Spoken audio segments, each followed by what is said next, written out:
Hello and welcome back to the channel. Today I'm trying to defeat 250,000 pawns with a nuke. The nuke moves like a queen and a knight for any distance, and I'll be paired against my friendly foe, Martin. Now, if you're looking at this board and wondering where all the pawns are, we can zoom out a little bit and see just a very small percentage of the 250,000 pawns that we are going to be facing off against. If we zoom out a little bit more, you can almost not even see the pawns anymore, but you can still see how many there are. And then if I zoom out all the way, you can't even see the pawns anymore. But I promise you, this is a 1,000 by 1,000 grid. It just looks like a light shade of green now, but there are 1,000,000 squares, and half of these squares have pawns for a total of exactly 250,000 pawns. Now that we've figured out where all of the pawns are, we have to figure out where the enemy king is. And if we move upwards just a little bit, right at the very tippy top of the board, we can see the black enemy king hidden amongst many pawns. Now, I didn't think about this variant all too much before I started recording, other than the fact that obviously I was going to have a nuke, which is a very powerful piece. But it has just occurred to me that if I cannot checkmate the enemy king with my singular nuke,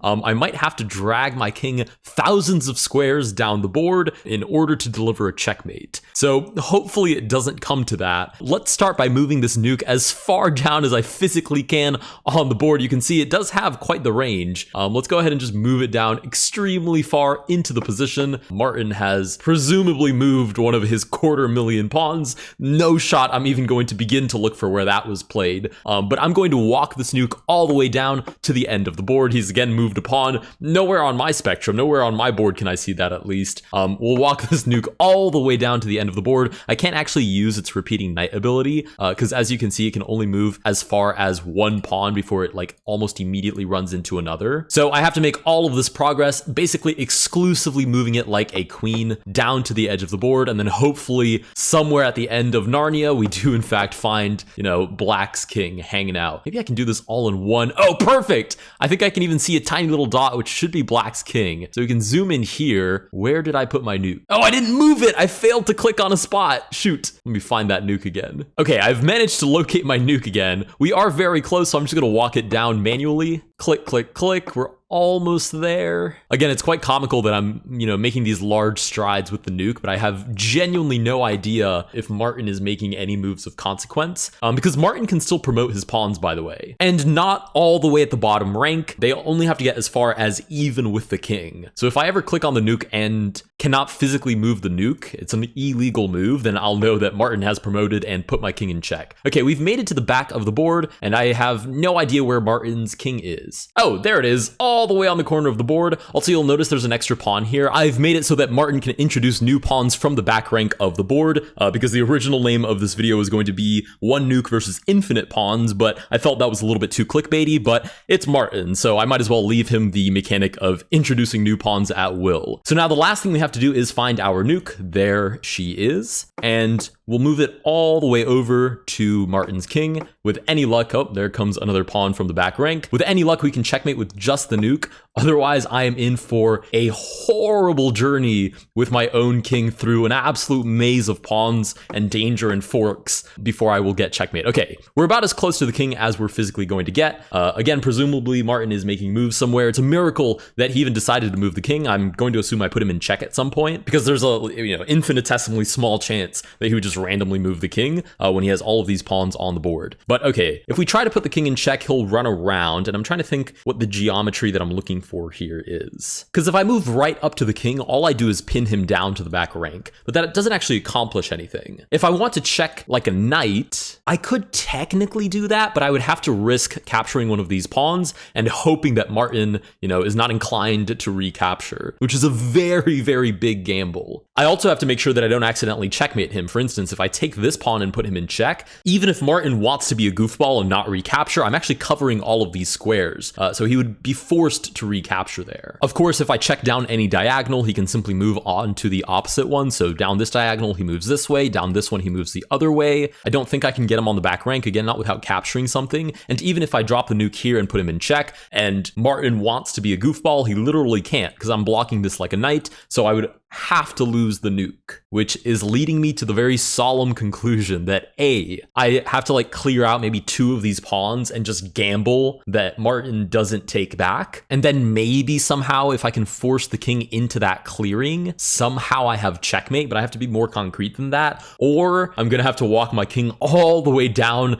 to the back of the board, which is going to take approximately 500 moves, which I'm not really looking forward to. So, okay, hypothetically, how many pawns would I need to clear out before I can drag this king into the clearing and then somehow put him in checkmate? Because of course the nuke does checkmate by itself. I mean, if I were to like map, imagine there weren't any pawns on the board. If I were to map all of the movements that the nuke can do, this is what it would look like. Plus, it would have all of these like repeating knight movements, meaning that not only can it move to this square, it can move to the square past it, and so on. Again, assuming there are no pawns in the way. So it would be able to make all of these different movements. So it can definitely checkmate by itself, is my point. Let's say this pawn weren't here and I could somehow get the king there. This wouldn't even be checkmate. Of course, I can never place the nuke next to the king because then I'd get captured and he would still have 2 escape squares. So what if I had 2 pawns cleared? You know, hypothetically, if this king were on this square and the nuke were here, I'd be really close to checkmate, but he would still have an escape square. Oh, but you know what would be great? If I could get to the back rank, I can clear 2 of the pawns at 0 risk, and then this pawn at 0 risk as well. And then somehow place the king like here, which would be a risk to capture that pawn. But if I could get a nuke on this square, it would be check like a rook, cover these squares like a knight, and that would be checkmate. So what if I just move down here, capture you, again, he's making moves, but I have no idea what's going on, and then I just like capture these. I could capture this pawn. Actually, wait, can't I just like clear out a huge area? Because if I clear out an enormous area, it's not like I need these pawns here, right? I cover these squares like a bishop. So I can just work my way down and just actually intentionally open up the position such that when I drag the king out into the board, I can actually checkmate him without the pawns in the way, stopping me from controlling as many squares as I need. Which is a really crazy like roundabout way of like getting checkmate, but I'm actually trying to get rid of the pieces that would restrict the king because they're also restricting my ability to give checkmate with the nuke. Okay, is this clearing big enough is the question, right? My ultimate goal would be to get the king where the nuke currently is and then get the nuke onto this square. But with black's king here, my nuke here, I'd give check like a rook, cover these squares like a bishop, cover these squares like a knight, and that would be checkmate. So let's come harass this king for a little bit. I want him to move this way on the board, so I need to come from this side. So let's actually move down a little bit more and then give this check. You've got to be kidding me. Of course, now he's going to play wonderful defensive chess. It would be horrendous to find out that I move to the back rank and then he like spawns a pawn in to stop checkmate. But okay, I can take this pawn now with check. That does bring the king up, which is great news. I can slide over and give check like a knight. Yes! Okay, beautiful. And because I covered this square like a knight, he had no choice but to continue to move sideways on the board. Now, I guess I just scooch my nuke over. How exactly? Oh, I think I have to take this and give check this way if I want to force him into the actual clearing. Okay, he's going to defend, but I can take this pawn, covers the square like a bishop, gives check like a knight. And we are slowly moving him over. Now I can give this check, and of course I covered this escape square, so he can't actually dig himself any further into these pawns. Now, I think I want to rinse and repeat. I'm going to take here and do the same thing, cover this square, and now I'm not going to do it one more time because it would allow him to move here. And I need him here so I can move the nuke here. Oh, but there's one glaring issue, which is that Martin always sees checkmate in one move. So he would never move here anyways. Not if he had another choice. So I need to find a move that forces him to only be able to move here, and then on the next turn I can land here, because he doesn't necessarily always see checkmate in 2 moves. So how on earth does that work? I would need to stop him from moving here and here, but then also be able to reach here? So what would that mean? I need this nuke on this square, covering this like a knight rider, covering this like a queen, and then I can still see this square. So that geometry checks out. The problem is that legally stops him from being able to move over. Oh boy, I'm in for a doozy, I can tell. Okay, I'm gonna move here and then follow up with this move because this basically creates a trap where the king has no way to escape, but that doesn't actually checkmate by itself. So I think I'm going to have to actually drag the king all the way from the bottom because I don't see any other even super creative geometry that doesn't include filling in these holes, which I would need to do by using the king to protect them, that would actually lead to checkmate. This is going to be a journey. All right, let's zoom out and find the king. I presume we zoom down a whole bunch. Is that you? There he is. Okay, we've found the king. Oh, look, we actually did have this pawn and this pawn move forward. Nowhere near promotion, unfortunately, because the sheer surface area across of pawns that Martin can pick from is enormous. So as long as he doesn't promote and then somehow like retroactively like checkmate me across like an infinitely long diagonal, it should technically be possible for me to get to his king and my nuke. And also my nuke is on the back rank, like the absolute back rank, so it's impossible for it to get captured. So let's move down, and I will see you guys in about 493 moves or so. As long as he doesn't somehow like coordinate something crazy where I somehow get like checkmated, it should just be a time lapse. So I'll see you guys on the other side. Okay, we've encountered quite the situation, which is that I will make a move. It will eventually load the move. Eventually, right? There it is. And then the pink will go away after Martin's made a move. And to be totally frank, Martin is not that complex of a bot, but it does take quite a long time for those moves to go through. Like right now, I just clicked on it.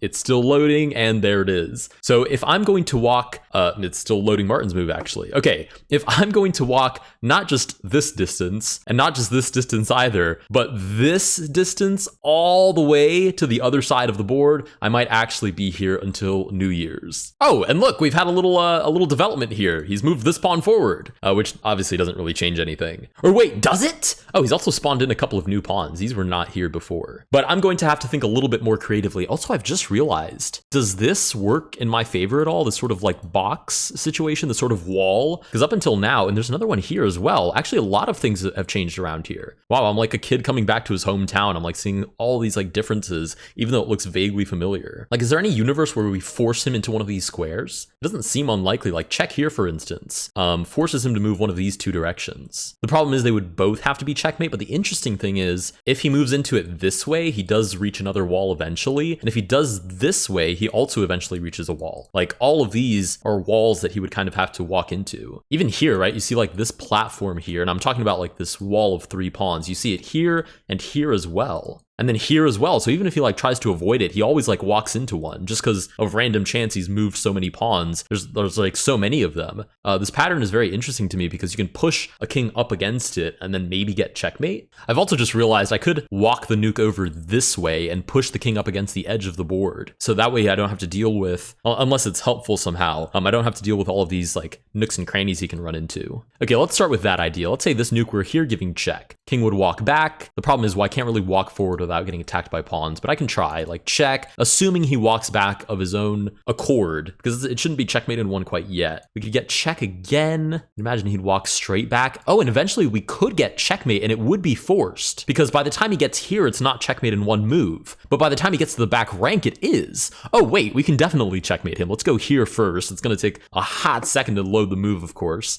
But Martin has played something, and because he doesn't know that getting here leads to 2 different checkmates in one, aka getting here equals basically checkmate in 2 by force, he won't not move there. So now I can take here with check. It is really struggling to load all of these moves, but it's trying its best, I could tell. Okay, there we go. With any luck, he'll move back here. Oh, he moves the other way. It's not the end of the world, but I'll admit it's really not ideal. Okay, oh, I was almost gonna move there. Oh, what do I do now? Oh, should I give this check? I'm gonna try this. Okay, he does in fact move back, which is what we were hoping for. And now, with this check, he has no choice but to move onto the back rank and checkmate himself. Beautiful. The 2 squares that he can move to both lead to checkmate in 1 turn. Now I can just walk directly up to the king, and that puts the king in check. Like a queen, I would draw arrows, but as you can see, this whole thing is crashing. I cover these 2 squares like a knight, cover these squares like a queen, check like a queen, and that is, in fact, checkmate. With that, we do defeat 250,000, aka 250,000 pawns with 1 nuke. If you guys did enjoy this video, please consider liking and subscribing. Let me know down below what other freaky challenges I should do, and I'll see you guys in the next one.